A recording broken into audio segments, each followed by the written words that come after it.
I have personally investigated death scenes where a depressed teenager snuck into their parents' bedroom and got a hold of that unsecured firearm and used that to kill themselves. Today you are going to learn 10 common mistakes that too many gun owners make that results in them either getting arrested or at least major heartache. And many of these common mistakes that I'm going to reveal to you in these videos are mistakes that I have personally witnessed in my career in law enforcement. Freedom seats for everyone!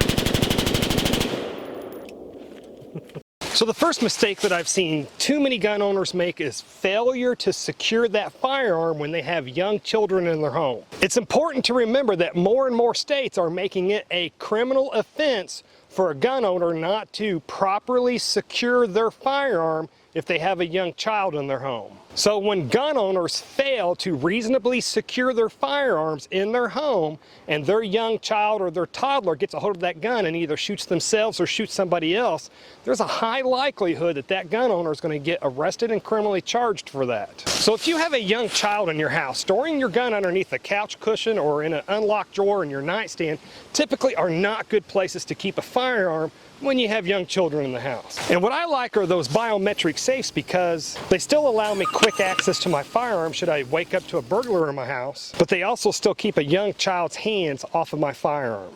And another mistake I have seen gun owners make is failure to secure their firearms when they have somebody that's suffering from depression or a mental illness living in their home. I have personally investigated death scenes where a depressed teenager snuck into their parents' bedroom and got a hold of that unsecured firearm and used that to kill themselves. Now, while that type of incident may not result in that gun owner getting arrested, it will definitely result in heartache and guilt for the rest of your life. And continuing on the subject of mental illness and guns in the home, more and more states are making it a criminal offense for you to allow somebody that has a mental illness that lives in your home to have easy access to your firearms. So if you have somebody that lives in your home that has a mental illness and you allow them easy access to that firearm and they end up using that firearm to shoot somebody else or go on a shooting spree, you're probably going to be facing jail time.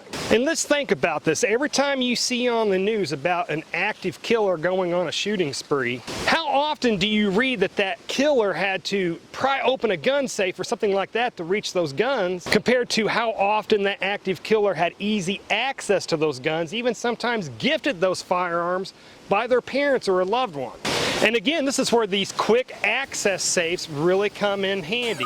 They allow you, the responsible gun owner, quick access to your firearm should you need it, and they help to keep the hands of those people that shouldn't have your firearms off of them. And another mistake I've seen too many gun owners make is failure to know their state's self-defense laws, and then they end up in jail because they either brandished or used their firearm when it was not legal for them to do so. As a responsible gun owner, it is your responsibility to know your state's self-defense laws. What I always suggest is that not only should gun owners take good professional training that teaches them how to shoot their firearm, but they also receive that training at a location that also teaches their state's self-defense laws. And because of people failing to learn their state's self-defense laws, we see story after story of gun owners getting arrested because they shot a shoplifter that was only stealing, or because they shot somebody that was breaking into their car in their driveway and not actively attacking them. So if you are a gun owner, make sure that you get not only good training with that firearm, but also good training on your state's self-defense laws. And another mistake I've seen too many gun owners make is mixing firearms and alcohol, especially in public. The simple fact is that many people, when they are intoxicated, do stupid things. And if you're intoxicated and you have a firearm and you do something stupid, that bonehead mistake can go from being just a boneheaded mistake to life in prison. So my suggestion is you just don't mix firearms and alcohol. Firearms legal protection. You protect yourself and they'll protect you legally. It is what I use and trust for me and my family. Check them out, link below.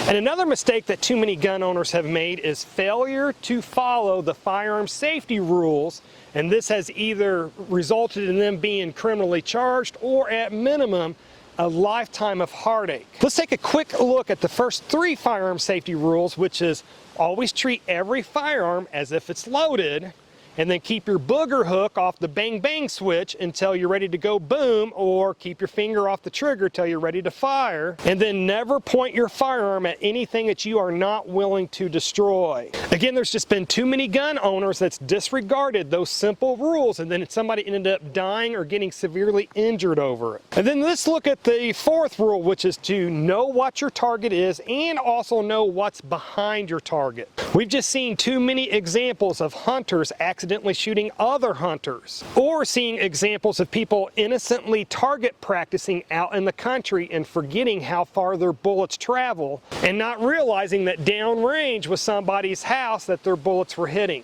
So again, as a responsible gun owner, you need to know those 4 rules and live by them. Now, while this next common mistake doesn't typically result in gun owners getting arrested, it can still really result in a lot of headache and maybe even anxiety, and that is people leaving guns in their cars and then those guns getting stolen. And this can be a tough one because there's a lot of people out there that carry firearms for self-defense, and they can't always carry their firearm into every place that they go while they're out in public. Sometimes it's because people had to leave their gun in their car while they went into a place of business, and then their car got broken into while it was parked in that parking lot. And then sometimes people just leave their guns inside their consoles of their car while it's parked in their driveway overnight, and then their car gets broken into, and again, that gun gets stolen. So if you are somebody that is sometimes forced to leave your firearm in your vehicle unintended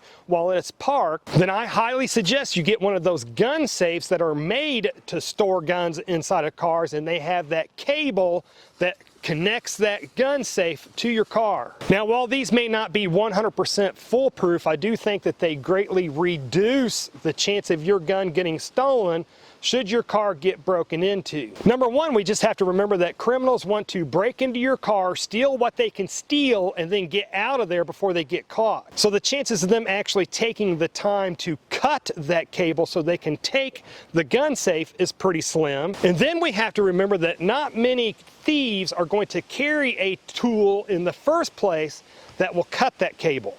And the next common mistake that I see too many gun owners make is letting potential thieves see that they own firearms. Only people that you really know and trust should know that you have firearms in your home. Repairman, visitors in your home, friends of friends that come over to your house. If you don't really know and trust that person, they should never know that you have a firearm in your house. Also too, when you come home from the range, you probably don't want to be parading your firearms as you carry that firearm from your car into your house where everybody in your neighborhood can see it. One thing I have learned throughout my career is that many times burglaries occur because that burglar knew that home contained an item or items that he wanted before he even broke in. So your goal is to ensure that potential thieves don't know that you have guns inside your house. And another mistake that I've seen gun owners make is failure to immediately report their firearm as stolen when they do discover that it has been stolen. We have to remember that more and more states are passing laws that require gun owners to report their firearms as stolen as soon as they discover it. Now you might think, hey, why would somebody not report their firearm as stolen? But just throughout my career, I've found that there's just different reasons why somebody might fail to do this. One reason might be that they suspect that they know who stole their firearm and they're hoping to get that firearm back without getting the police involved. And another reason is sometimes people are just lazy and they don't want to go through the hassle of actually calling the police department and making that report. So just keep that in mind. If your firearm gets stolen, your state may have a law on the books that says you have to report that as soon as possible. And another mistake that I've seen too many gun owners make is failure to record the make, model, and serial number of their firearms before that firearm gets stolen. Now, while failure to do that may not result in that gun owner getting criminally charged, but it could result in you not getting your stolen firearm back should it get recovered. By being able to give the police the make, model, and serial number